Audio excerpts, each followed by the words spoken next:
Tadi sudah disebutkan tuh tema kita yang kita obrolin pada sore hari ini tentang ritual tanpa spiritual. Ual-ual ya, tapi jangan mual gitu. Apa itu ritual? Tadi Cibonyo sudah sempat bicara.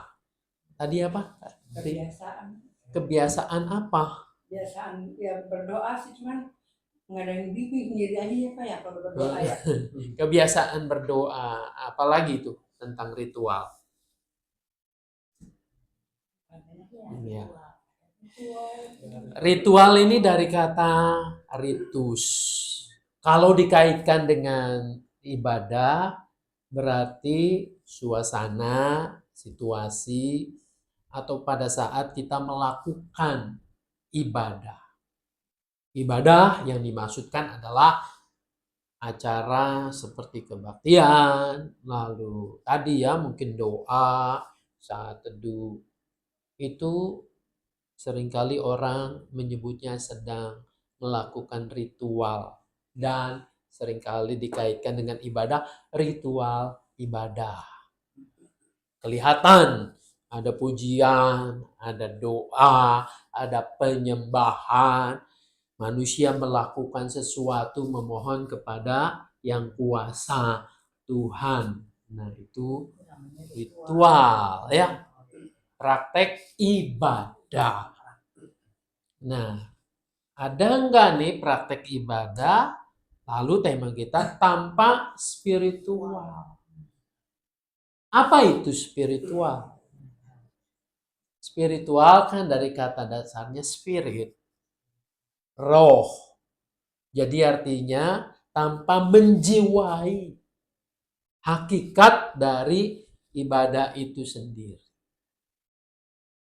Jadi agak aneh gitu kalau ada orang melakukan praktek ibadah, jiwanya tanpa menghayati makna ibadah itu. Jadinya tidak berpengaruh, tidak punya dampak dalam hidup sehari-hari. Kelihatannya aneh tapi terjadi. Nggak fokus. Satu, nggak fokus. Kedua, apalagi ngeblank. Bisa juga kayak begitu. Iya, jadinya kalau habis berdoa habis apa udah gitu aja ya. Iya. Enggak dituin. Mungkin kita mengatakannya begitu ya, tanpa fokus, ngeblank atau apa. Tapi kadang-kadang orang hanya melihat sisi kemeriahannya ibadah aja nih. Pokoknya supaya aku dilihat orang yang beragama, orang yang saleh. Kalau Kristen kita dianggap sebagai Kristen yang benar, ya orang ngelihatnya kita suka ke gereja. Ya kan? Kita bawa Alkitab. Kita memuji Tuhan. Kita melakukan seperti ini. Melakukan ritual nih kayak gini. Tapi punya dampak enggak? Dampak ini maksud saya begini. Kita ngobrolin dalam ibadah itu. Beberapa minggu kita mengobrol atau menyoroti tema tentang keluarga. Keluarga yang menolak egosentris. Kemarin kan kita bahas itu. Keluarga yang menghamba nanti besok ini. Mungkin juga kita dengar keluarga yang saling mengampuni, macam-macam. Temanya indah-indah. Sekarang tema yang dibahas dalam ritual ibadah. Nempel nggak di otak kita? Jadi di hati kita merasakan nggak dorongan supaya itu dilakukan? Kalau ibadahnya berdampak, ritualnya bagus, disertai spiritual yang bagus, maka yang terjadi ketika selesai ibadah, pulang ke rumah, kita praktekin itu kan.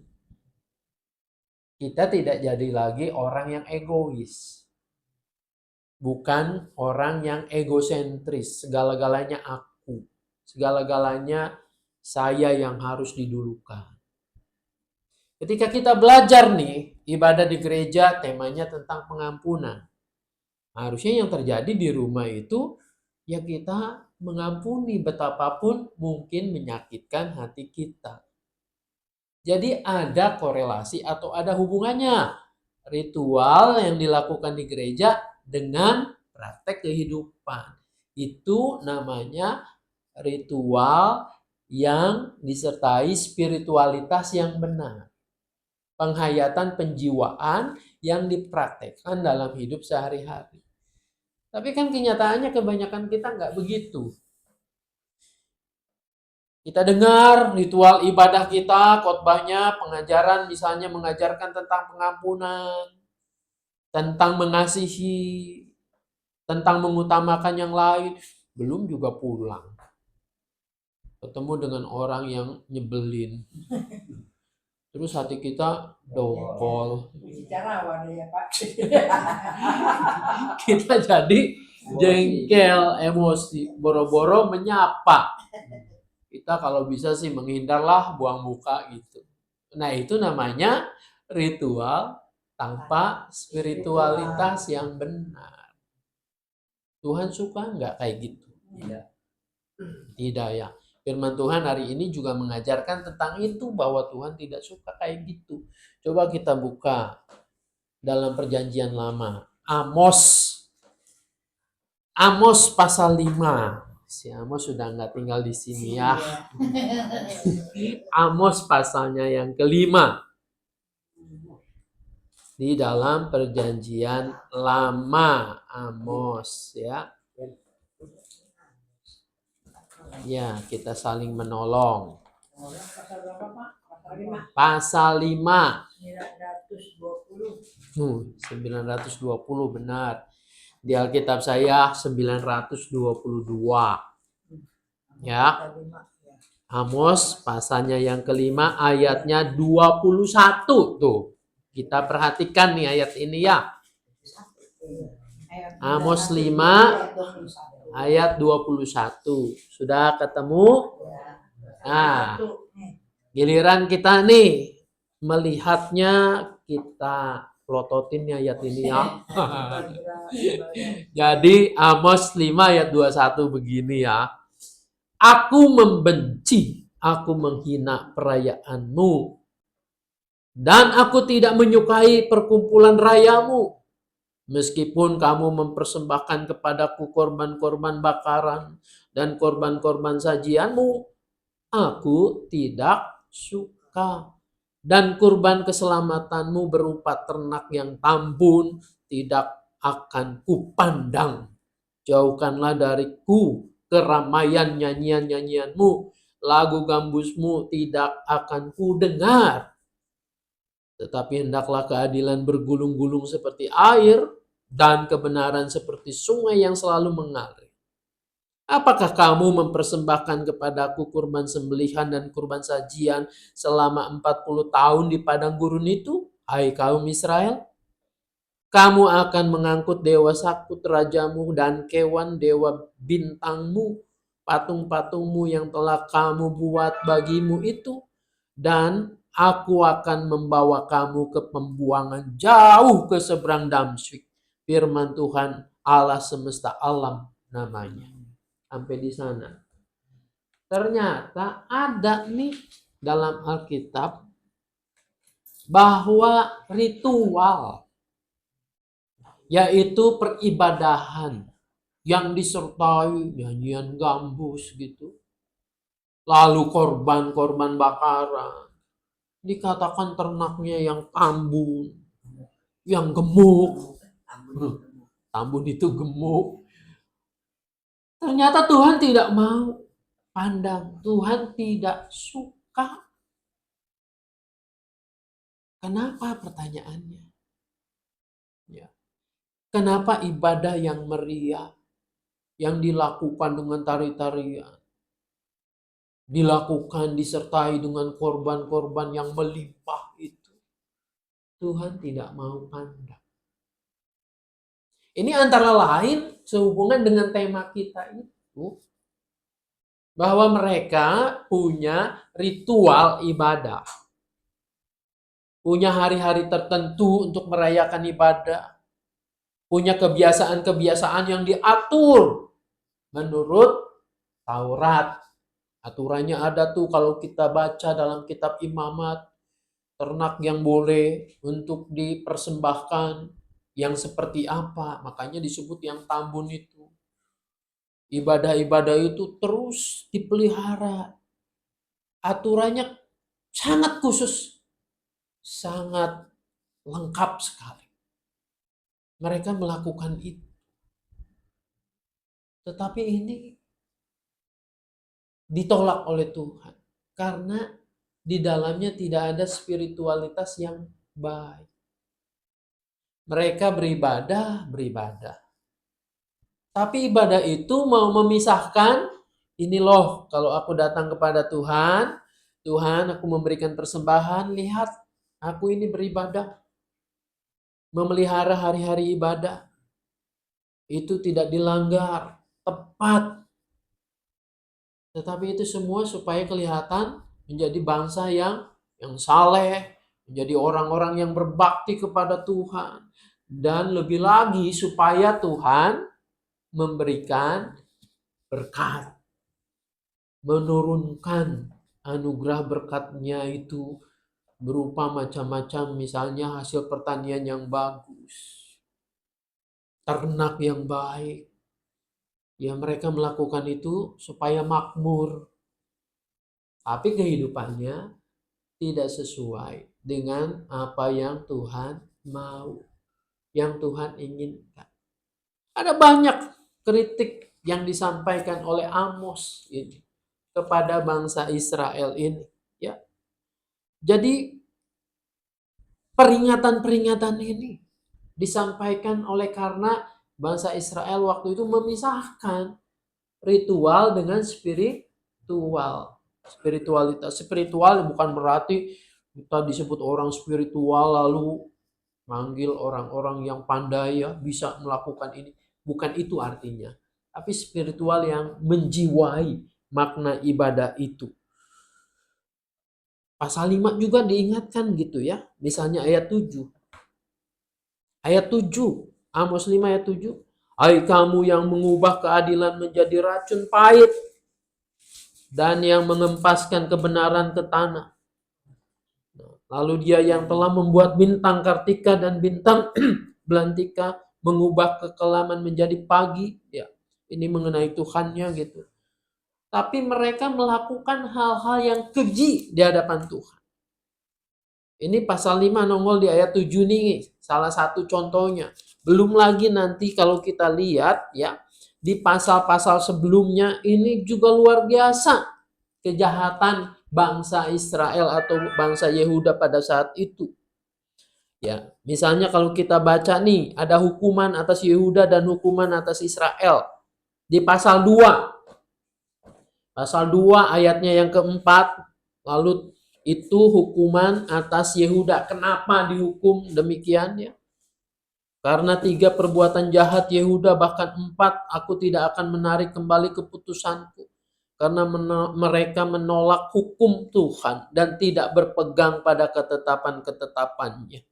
Tetapi disesatkan oleh berhala-berhala dusta yang diikuti oleh nenek moyang mereka.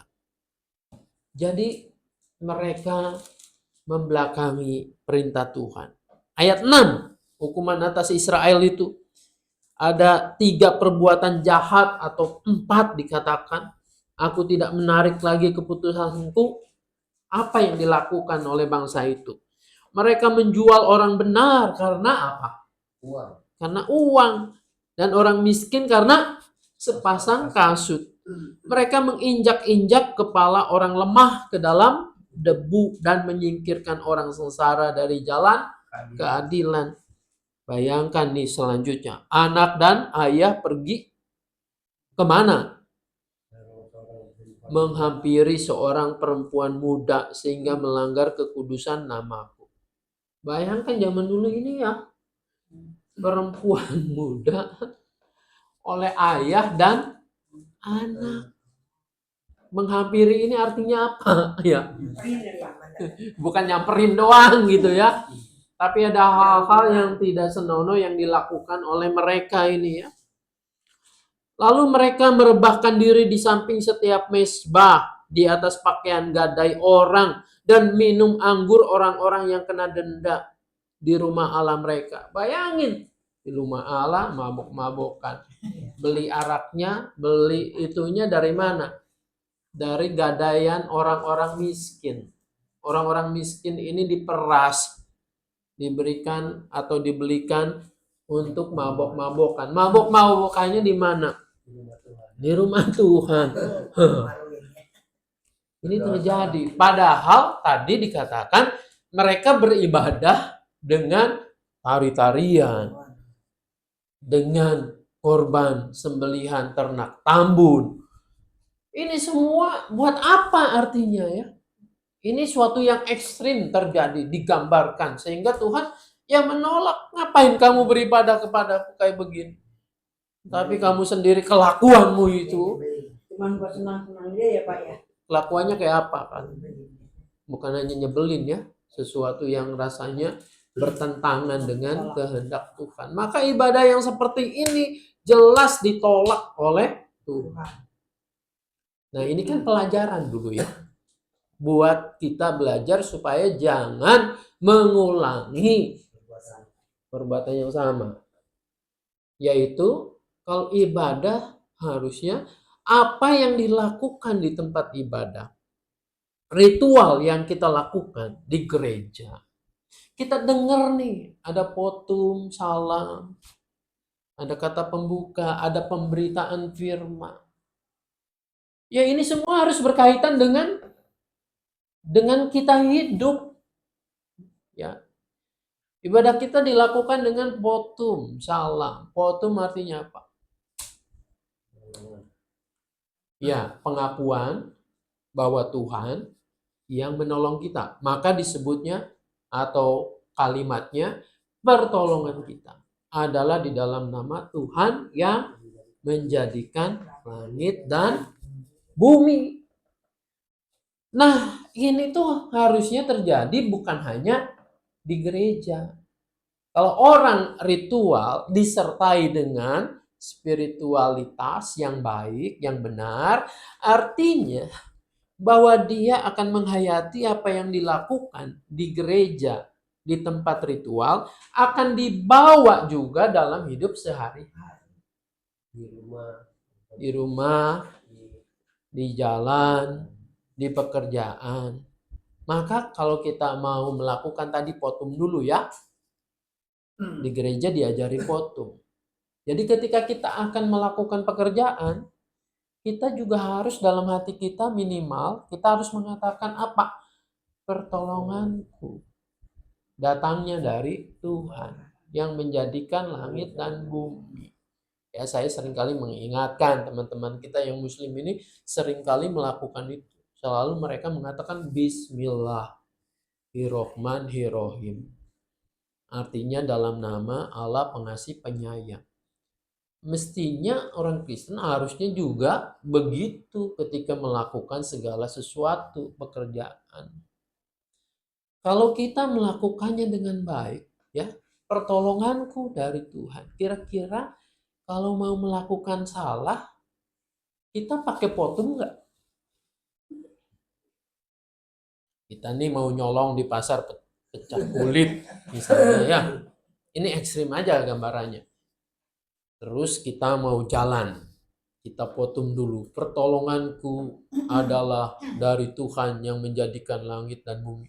Tapi niat hatinya, oh nanti mau beli sayur ini, aku ngambil nih bawang nih, separuh gitu kan. Bawang lagi mahal misalnya. Ya halal dong Pak.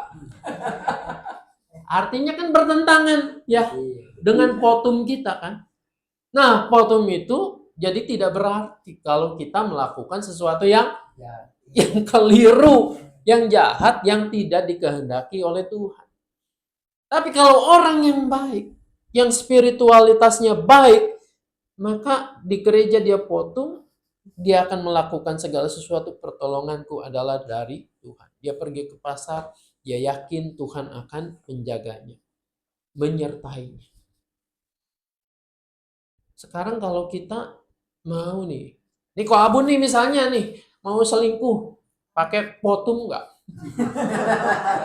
Potum, pertolonganku dari Tuhan, supaya kalau aku selingkuh, aku tidak ketahuan. Tambah berdosa ya. Tambah berdosa. Nah, itu kan kita udah tahu sendiri. Jadi tidak bisa dipisahkan kan? Apa yang dilakukan di gereja harus nyata dilakukan juga dalam hidup sehari-hari. Baru potum. Belum kita salam damai. Kita lakukan salam damai kan? Damai Tuhan besertamu sambil nyanyi gitu ya. Lihatlah, tengok kiri kanan gitu kan. Iya. Nah, saya belum ngomong udah gitu kan. Jadi ini kan harusnya sejalan. Kita mau salaman, mau baikan, mau damai dengan orang di tempat ritual di gereja. Maka yang terjadi di luar pun begitu. Jangan habis di gereja salam damai, salam-salaman, nyampe rumah rebutan warisan. Ya. Jadi musuhan. Musuhnya orang dalam rumah. Nah, itu kan namanya apa ya? Nggak sesuai dengan apa yang dihayati di tempat ritual. Belum lagi tadi pemberitaan firman. Kenapa setiap minggu ada kita dituntun untuk pemberitaan firman? Karena setiap minggu kita berjalan itu harus mengikuti firman itu. Coba firman yang kemarin hafal nggak kita? Udah kita lakukan nggak dalam hidup sehari-hari? Nah, mestinya sedikit banyak kita berusaha melakukan firman itu dalam hidup sehari-hari, khususnya pertama-tama misalnya dalam kehidupan keluarga kita. Karena itu skup yang paling kecil. Kita diajari untuk tidak egois, ya terapkan di situ. Bahwa Tuhan menghendaki saya tidak egois, maka saya harus kerjakan. Kalau Tuhan berfirman, jangan egois, jangan mementingkan diri sendiri. Kita ngangguk-ngangguk di gereja. Iya benar, saya harus begitu. Datang ke rumah, ribut. Maunya aku duluin. Egois. Nah, ibadah yang seperti ini tuh zaman sekarang, kalau zaman dulu kan kelihatannya ekstrim sekali tuh. Kalau zaman sekarang pasti kalau jiwanya kayak begitu, Tuhan juga nggak senang. Tuhan akan menolak ibadah yang kayak gitu. Ngakunya di mulut saja. Nah, ini persis nanti sama Tuhan Yesus mengatakan begitu, Matius 7 ayat 21 itu.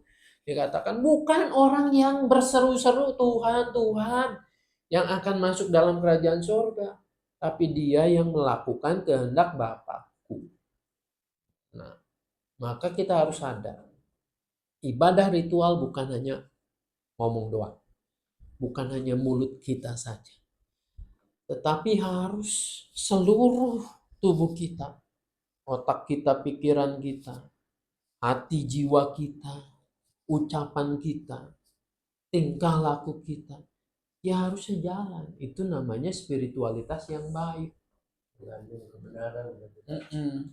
Di tempat ritual kita menimba nih inspirasinya. Sama-sama penting. Bukan berarti, oh yang penting gua lakukan aja kehendak Tuhan. Yang penting kan mengerjakan itu yang Tuhan mau. Udah nggak penting ke gereja. Ngapain ke gereja? Bikin ribut aja misalnya ya. Ini juga keliru. Kenapa? Karena kita dapat inspirasinya, petunjuknya, pemberitaan firman yang jelas, yang nyata, itu lewat pemberitaan firman di tempat ibadah ritual. Jadi ini harusnya ada timbal balik. Kita nggak bisa mementingkan salah satu saja, mengutamakannya, tapi mengabaikan yang lain. Maka temanya yang harusnya terjadi adalah ritual dengan spiritualitas yang baik akan menjadikan kita manusia yang baik, yang berkenan kepada Tuhan. Nah, itu mestinya harusnya terjadi dalam hidup kita. Seiring ya Pak ya. Kalau kita juga seorang tua ya begitu kan.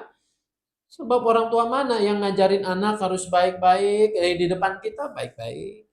Dia memberi kepada kita yang kita sukai, ya, memberi dodol misalnya, memberi kue bulan, memberikan apa, angpau, berbakti pada orang tua. Di luar sana dia membuat kriminal, korupsi, membuat kejahatan. Kalau kita tahu kan, kita juga mengatakan apa? Udahlah, gak usah kasih begituan. Yang penting kamu bener aja. Kan begitu nasihat kita. Ya. Tuhan juga mau kita kayak begitu. Jadi itu yang harusnya terjadi dalam kehidupan kita. Nah, proses ini perlu latihan nggak? Iya, latihan. Kita latihan, coba. Mulanya mungkin berat ya. Firman Tuhan memberitakan hari ini kamu harus mengampuni. Kamu harus memberi yang terbaik buat Tuhan. Aduh Tuhan, saya ini juga udah tersakiti. Saya ini sudah lama. Nah, itu perlu kita berproses. Betul tidak mudah, tapi kita yakin ya, bahwa Roh Kudus itu akan menolong kita. Kalau kita mau nggak berlaku benar di hadapan Tuhan. Ya mungkin itu, mari kita ngobrol yang sekarang misalnya dalam hidup sehari-hari. Silakan kalau ada yang mau ditanyakan atau mau mengungkapkan unek-uneknya, silakan aja. Ada enggak? Ya itu kan semacam kayak diri kita kalau yang seperti apa kan ibadah.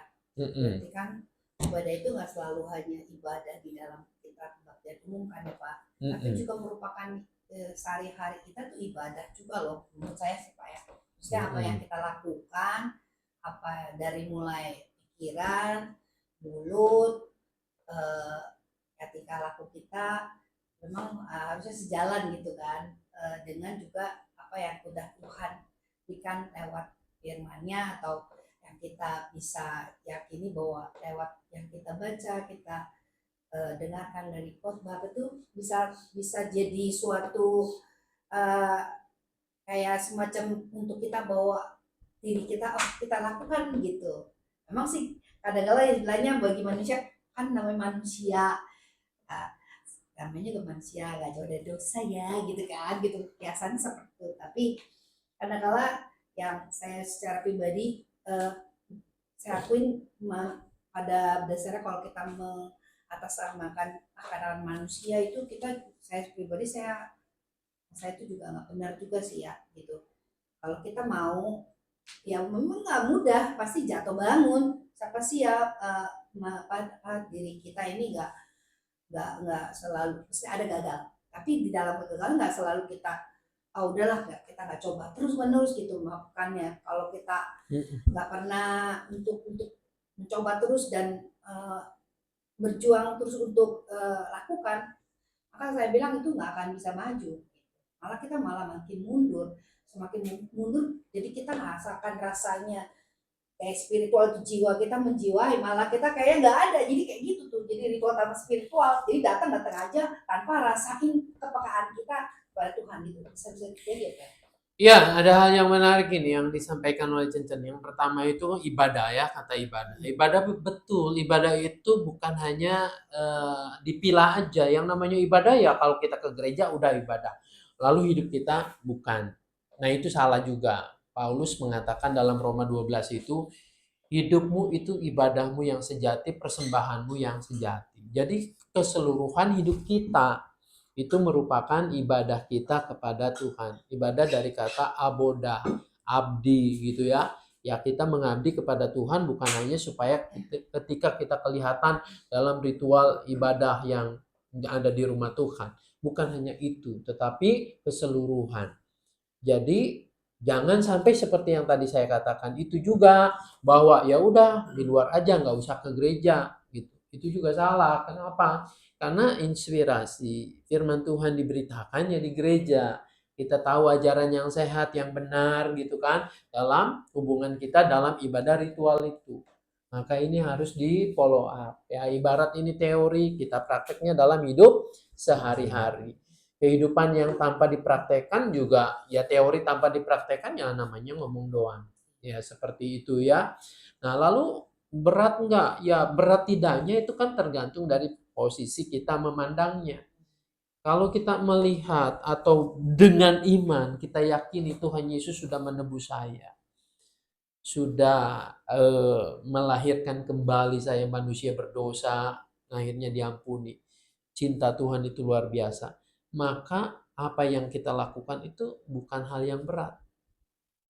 Kenapa? Karena ini bukan sebuah tuntutan yang tidak bisa kita lakukan, tetapi ini buktikan cinta kita kepada Tuhan. Kalau kita melakukan segala sesuatu dengan cinta, ya, dengan kasih, maka itu tidak akan berat. Tapi kalau tidak ada cinta, tidak ada kasih, kita tidak merasakan cinta kasih Tuhan buat kita, ya selamanya kita berat gitu ya. Seorang tua ya, ketika membesarkan anak dari kandungan, lahir dari kecil. Ketika anak nangis, mungkin kita sudah seharian capek ya, bekerja. Tapi kita akan bangun untuk melihat anak kita, apakah ngompol, apakah lapar. Lalu kita kasih susu, ganti popoknya, ditidurkan lagi. Kalau orang tua sayang pada anaknya, dia bukan merasa beban kan? Tapi ini sayangku kepada anak. Nanti udah besar anaknya, dia punya pacar. Pada pacarnya, dia melakukan apa saja, dia nggak merasakan itu sesuatu yang membebani. Kenapa? Pacar saya ingin supaya dia senang, dia bahagia, kan begitu. Nah, kalau kita merasakan cintanya Tuhan, maka apa yang kita lakukan dalam hidup sehari-hari ini bukan beban, tapi cara saya mencintai Tuhan ya seperti ini. Maka nggak akan merasa beban nih, berat. Nah, kita bisa terjemahkan dalam hidup sehari-hari. Kecuali kalau kitanya tadi tersimpan rasa egois, tersimpan rasa ingin nafsu duniawi kita, maka ini jadi beban nantinya. Kalau itu lama-kelamaan hilang dari hidup kita, ya, kita bisa punya ego, iya. Setiap orang punya. Tapi kalau berlebih-lebihan itu akan menjerumuskan kita. Nah, disitulah kita boleh menerjemahkan ritual itu jadi kehidupan sehari-hari. Alatnya namanya spiritualitas yang baik. Ya, itu. Ada lagi nggak?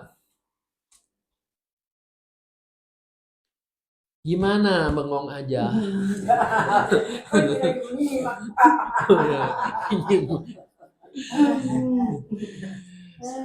Ya, kita boleh menyimak di sini kalau memahami, coba lakukan sehari-hari. Tantangannya ada, pasti ada. Entah orang-orang yang di depan kita resek kah, yang tidak mendukung, yang apa, tapi kuncinya kan di hati kita. Ya, jangan sampai itu semua merampas kebahagiaan kita untuk kita melakukan dengan sukacita ibadah ini. Ingat, ibadah yang pura-pura itu ditolak oleh Tuhan. Bukan ditolak lagi, dibenci. Tuhan mengatakan dengan jelas melalui kitab Amos, aku benci perayaan, aku benci ibadahmu. Jangan sampailah kita dibenci oleh Tuhan. Kenapa? Ongnyam itu gawat ya, bahaya. Hidup kita nanti nggak diberkati, hidup kita nanti ujungnya kemana, Tuhan nggak mau terima kita, itu celaka gitu. Baiklah, kita yang punya kesempatan untuk kita melakukan ya karya ibadah kita dalam hidup sehari-hari, lakukanlah dengan sukacita, bukan dengan beban berat. Begitu. Oke. Cukup ya. Tuhan menolong, memberkati kita semua. Saling ingatkan ya. Saya pun juga masih terus belajar dengan spiritualitas yang semakin lama semakin baik, berkenan kepada Tuhan. Oke, silakan Cincin. Terima kasih.